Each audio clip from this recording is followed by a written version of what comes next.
Olá, bom dia, tudo bem com vocês? Hoje é segunda-feira, dia 7 de março de 2022. Eu tenho que olhar no computador para checar se essa é a mesma data. Ai, gente, como que vocês estão? Espero que tudo bem.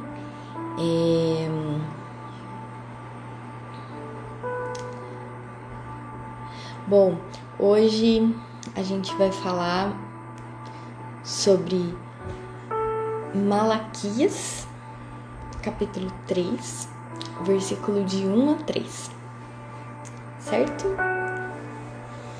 E a gente vai falar de ouro, né? Ouro, que é tão precioso, não é mesmo? Que vale tanto dinheiro, né? Bom, eu vou esperar só alguns segundinhos, alguns minutinhos para ver se ninguém mais vai aparecer. Aí qualquer coisa a gente já pode iniciar a nossa live. Eu vou fazer uma oração para que a gente tenha início a live no dia de hoje, amém? Então, se você puder, se você não estiver no trabalho, não estiver dirigindo, se você estiver tranquilo na sua casa, eu peço para que você feche os olhos comigo, se você puder. Se você não puder, que você esteja em oração mentalmente junto comigo, amém? Bom, ó Senhor Jesus, muito obrigada, Pai, por este dia. Obrigado, Senhor Jesus, pela nossa noite, obrigado pelos nossos trabalhos, pela nossa casa. Obrigada, Senhor, por tudo que o Senhor nos dá, nos tem dado e nos dará. Senhor Jesus, nós neste momento pedimos para que o Espírito Santo fale por nós, que o Espírito Santo esteja, Pai, ao nosso lado, né, nos alimentando, nos dando direcionamento sobre aquilo que a Tua palavra precisa ser revelada a cada um de nós. Que o Senhor esteja presente, que o Senhor livre-nos de todo mal e que seja apenas dita, Pai, ditas as palavras que vêm de Ti, que não seja eu e que não seja mais ninguém, que seja apenas o Senhor na direção de tudo, agora e em nossas vidas também. Muito obrigada, em nome de Jesus, amém. Amém. Bom dia, Karen, tudo bem? Tava aqui fazendo oração pra gente dar início à live. E é isso, vamos começar. Bom, vamos lá. Então, oi, bom dia. For you? For you, imagens, tudo bem? Bom, eu já fiz a oração pra gente dar início à live. Amém. E aí agora a gente vai iniciar. Então eu vou pedir para quem puder, estiver com a Bíblia em mãos, para abrir no livro de Malaquias, que é o Velho Testamento. É o último livro do Velho Testamento. E te convido também a você ler o capítulo inteiro. Então, ao invés de ler só o que a gente vai ler agora, mas não, depois que a gente terminar, né, no seu momento com Deus, seja ele hoje que você vai fazer ou amanhã, que você pegue e leia o capítulo inteiro, né? Muitas vezes a gente só lê trechos, mas é legal a gente ler tudo e saber o que está acontecendo no capítulo, né? O contexto. Então tá, tô procurando aqui. É o livro antes de Mateus. É o último livro do Velho Testamento, né? Mateus é o primeiro do Novo Testamento. Então, o último é o Malaquias. A gente vai ler o capítulo 3, tá? O capítulo, número grandão, e os versículos, os números pequenininhos, que vai ser de 1 a 3. Então, vou dar início, eu vou começar a ler. Diz assim, ó. Vejam, envio o meu mensageiro, que preparará o caminho diante de mim. Então, de repente, o Senhor a quem vocês buscam virá a seu tempo. O mensageiro da aliança, por quem vocês anseiam, certamente virá, diz o Senhor dos Exércitos, né? Isso foi escrito no Velho Testamento, né? Então, no Velho Testamento, para a gente conversar com Deus, a gente precisava ir até os sacerdotes, até os profetas, que eles é quem tinham acesso a Deus, né? Hoje, a gente tem acesso a Deus por meio da oração, por meio do nosso momento em que a gente clama por Ele, né? E aí a gente tem acesso a Deus. E Ele fala conosco, muitas vezes Ele fala conosco e a gente não percebe que é Ele falando. Por quê? Porque às vezes a gente não sabe reconhecer a voz de Deus. E a gente vai saber reconhecer a voz de Deus através da intimidade com Deus. Eu gravei um vídeo, uma live falando sobre intimidade com Deus. Ela tá salva na timeline, é só vocês olharem lá depois. E é legal assistir, tá? Então a gente precisa buscar intimidade com Deus para reconhecer a voz dele. Então, né, a nossa busca, o nosso anseio, né, por Deus, ele vai vir, ele vai chegar, porque Deus, ele fala que quando a gente pede, ele dá, né? Quem é um pai que ao filho, quando o filho pede uma pedra, quando o filho pede um pão, ele dá uma pedra, né? Então ele vai nos dar, ele vai nos suprir. Aí no versículo 2 fala assim, e um detalhe, hoje nós somos o templo do Senhor, né? O Senhor, ele habita em nós, então nós que temos o Senhor habitando dentro de nós através do Espírito Santo, amém?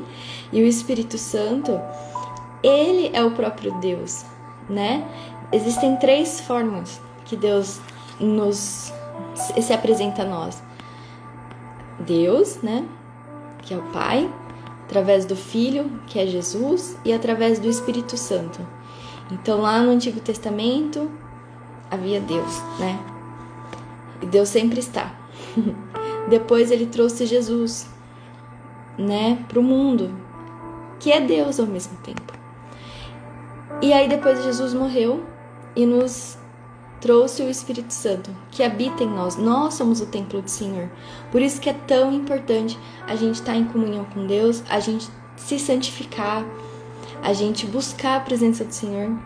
E se santificar é viver como santo, é viver como o Senhor espera que nós vivamos, né? É fazer a vontade de Deus e não a nossa, né? Depois a gente pode falar um dia sobre santificação, né? Se o Senhor permitir.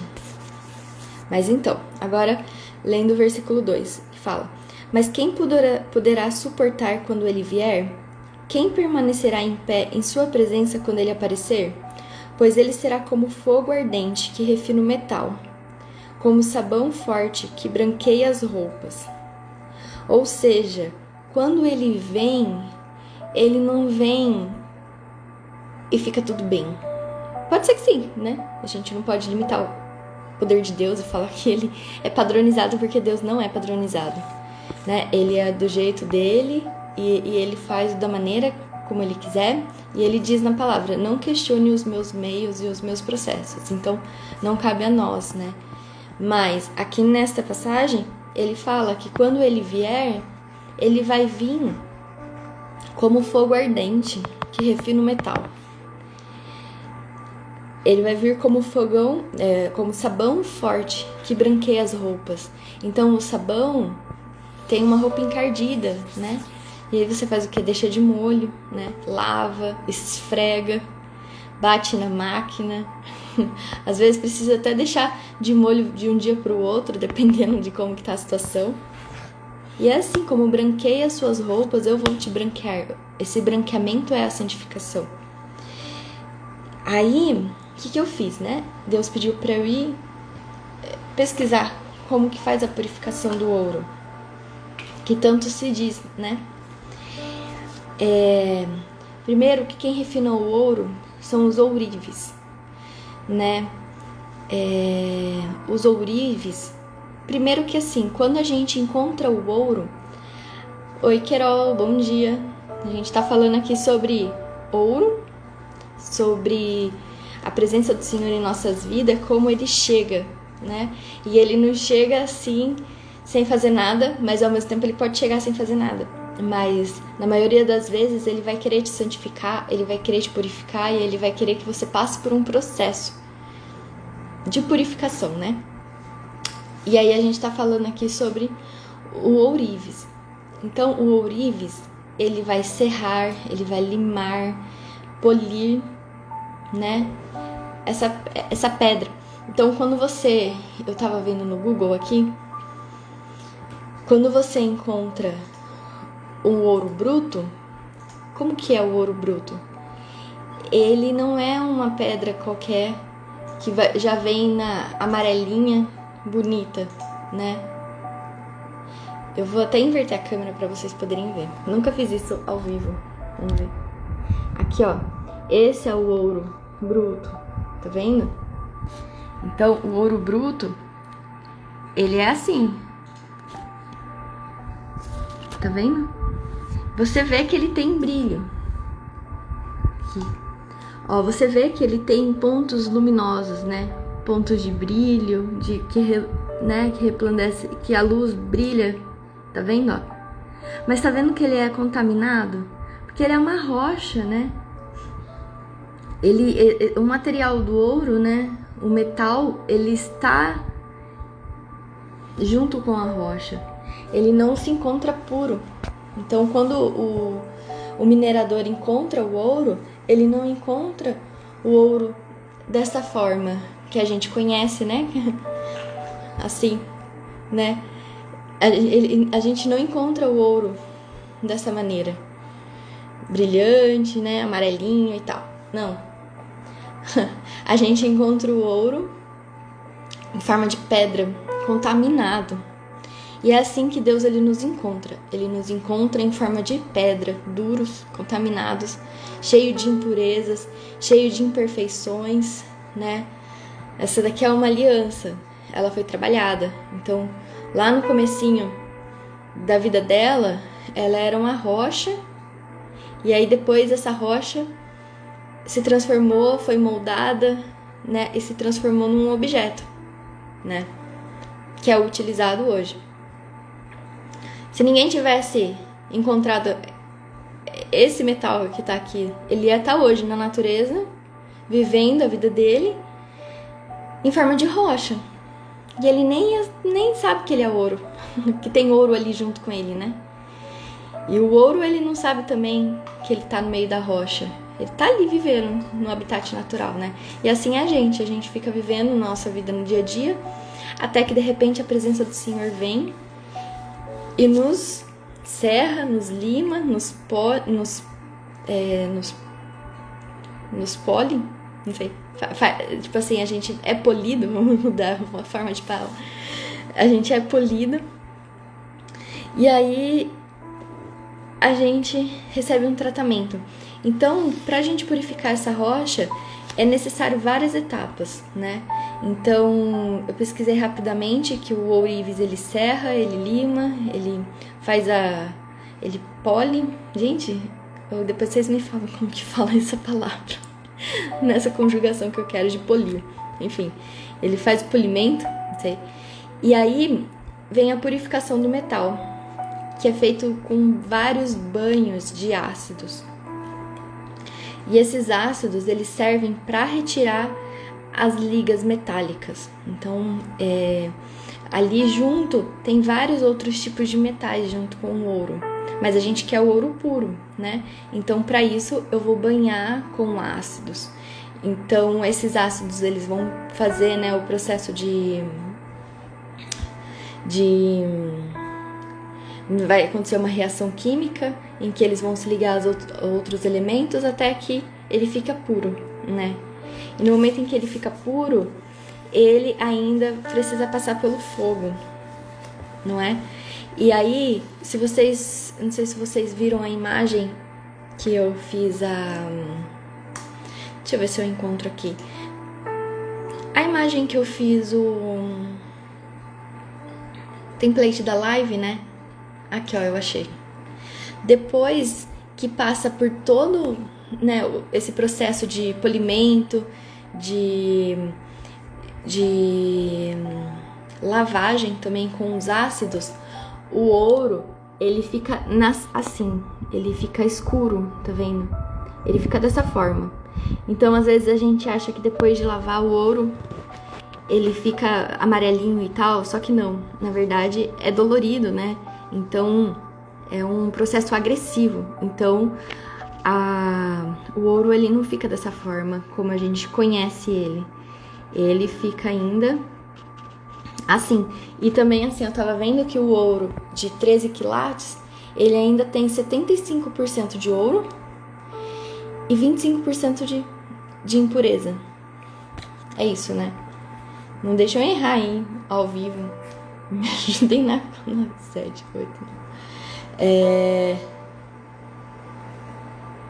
Não, 25. É isso mesmo.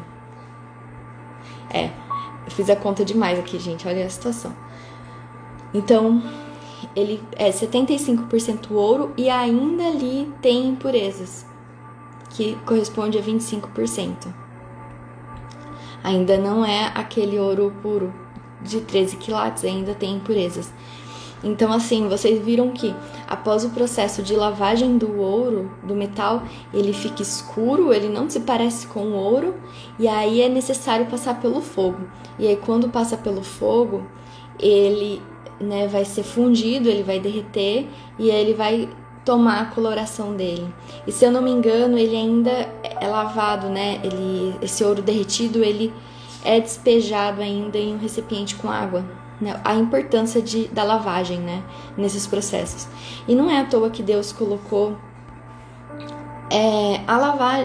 o ourives como exemplo, não é à toa que Deus colocou o oleiro como exemplo, porque estes são pessoas especializadas em fazer um trabalho de uma peça que de grande valor. Então, um vaso, né, dependendo do vaso que você comprar, você vai ver que ele tem um grande valor e ele é o único feito pela mão do oleiro, né? Assim como o ouro, ele é purificado pelas mãos do ourives, né? E ele é encontrado pelo minerador. Então, são todas pessoas especializadas a fazer isso. Então, nós somos encontrados por Deus, somos purificados por Ele, passamos por todo o processo, né? E agora, ó, lendo o versículo 3. Ele se sentará como refinador de prata e queimará toda impureza. Purificará os levitas e refinará como ouro e prata, para que voltem a oferecer sacrifícios aceitáveis ao Senhor. Esses levitas é porque quando houve a divisão das tribos de Judá, lá, né, de Israel, das tribos de Israel, foram divididas em 12 tribos, e uma delas foi os levitas. Só que os levitas, eles não ganharam um território para eles morarem, né?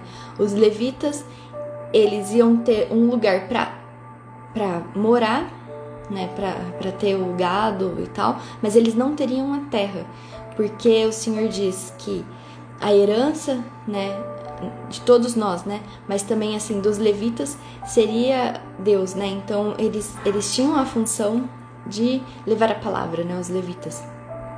Por isso que fala sobre purificação dos levitas. E os refinará como ouro e prata, para que voltem a oferecer sacrifícios aceitáveis ao Senhor, né? Para que eles possam oferecer sacrifícios, é porque no Velho Testamento, para você falar com o Senhor, o sacerdote tinha que fazer vários tipos de sacrifícios, né? Determinados sacrifícios para determinadas coisas. Então, após eles estarem puros, o Senhor iria aceitar as ofertas dele, né? Então, assim como nós, quando encontramos o Senhor, a gente passa por várias situações e nós somos purificados, somos lapidados, somos moldados, né? À maneira que o Senhor quer, porque nós somos encontrados de forma bruta, como uma pedra, o nosso material precioso, né? O nosso coração tá ali misturado no meio da pedra e a gente nem sabe que a gente é ouro, porque a gente acha que a gente é pedra. E aí quando o Senhor vem, passa por todo o processo, nos mostra, nos branqueia, e aí sim ele, né, ele faz isso por amor, né? E eu queria ler só mais uma passagem que tá lá em 1 Pedro. Agora, Pedro, primeiro livro de Pedro, tá lá no Novo Testamento, tá depois de Tiago. Então, 1 Pedro é o nome do livro. Depois a gente vai no número grande, que é o capítulo 1, e vai no versículo de 6, que é o número pequenininho, a gente vai ler de 6 a 7,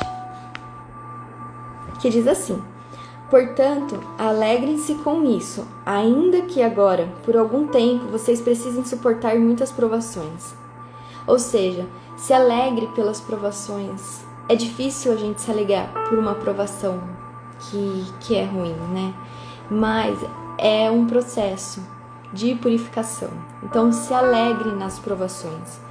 Elas mostrarão que sua fé é autêntica, porque a gente vai saber que quem está trabalhando em nós é o Senhor. Ele quer nos corrigir.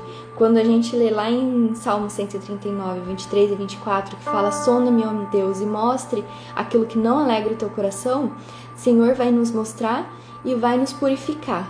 E existem vários tipos, né? Deus pode retirar isso que Ele não gosta em nós de várias formas. E às vezes é por meio de algumas provações que são intensas e doloridas. Mas a gente permanecendo e entendendo tudo isso, a gente vai mostrar que a nossa fé é autêntica. Ela não é uma fé que só vem nos momentos bons e alegres, no momento da fartura. Não, ela é uma fé que, mesmo em meio ao caos, a gente tem nosso Senhor como nosso Salvador, né? A gente tem que Jesus, a gente reconhece Jesus, a gente reconhece Deus, a gente reconhece o poder do Espírito Santo e o revestimento que Deus nos dá através da palavra. Então, como fogo prova e purifica o ouro, assim sua fé está sendo experimentada. Porque Deus, ele não quer uma pessoa feliz com Ele, fiel a Ele apenas na fartura. Ele quer alguém que dê todo o jugo a Ele. Ele quer alguém que dê todos os seus problemas a Ele, todas as dificuldades a Ele. Porque não é só na fartura e na abundância em que eu louvo a Deus. Mesmo no meio ao caos, eu identifico que o Senhor está comigo e que nada foge do controle dele. E que, na verdade, esse processo é para me transformar, a ser puro e transformado como Ele quer. E ela é muito mais preciosa que o simples ouro. Só vou ler a frase inteira para ficar completo. Como fogo prova e purifica o ouro, assim sua fé está sendo experimentada. E ela é muito mais preciosa que o simples ouro puro. Isso resultará em louvor, glória e honra no dia em que Jesus Cristo for revelado. Então, muitas vezes a gente se dedica, se doa, entende, faz a vontade do Senhor, fala da palavra do Senhor. E não é agora que a gente, às vezes, obtém a resposta. Mas isso será resultado... Oi, Rafa, bom dia. Isso será resultado do Senhor em nossas vidas no momento em que Ele voltar. E quando Ele voltar, toda a nossa fé que foi provada, assim como o ouro foi provado, e ele se manteve apenas o ouro ali, assim nós teremos na vinda do Senhor. Assim acontecerá conosco. Então, que a gente possa entender que as provas, elas vêm com a intenção de nos purificar, de nos santificar, de testar a nossa fé, assim como o ouro, porque ninguém quer comprar um ouro falsificado. Você não quer pegar um ouro e ver que, na verdade, você foi enganado. Assim Deus não quer com o nosso coração, porque o nosso coração é mais precioso que ouro. Então pensa no mais ouro puro que existe aqui nessa terra, na pedra maior de ouro. Junte todos os ouros, todo o metal de ouro que existe no mundo. A sua fé é mais importante que tudo isso, tá bom? Então que a gente possa reconhecer que sim, nós somos mais importantes que todas as riquezas que nós podemos adquirir um dia e que nós vamos adquirir um dia, porque o Senhor, Ele é dono de toda prata e de todo o ouro, e Ele quer sim que a gente viva momentos felizes, que a gente não passe necessidade, que a gente viva em constância com Ele, mas que a gente vai passar por provação, porque a gente é como pedra bruta, e a gente está envolto ali nessa pedra bruta como ouro, tá bom? Amém? Então, é isso. Se alguém tiver alguma coisa para falar aqui, fica à vontade, pode falar. Se não, eu vou fazer uma oração para encerrar, tá bom? Espero que tenha ficado claro aquilo que Deus colocou em meu coração, né, sobre a purificação do ouro. Então, que as nossas vidas também sejam purificadas, né, diante do Senhor.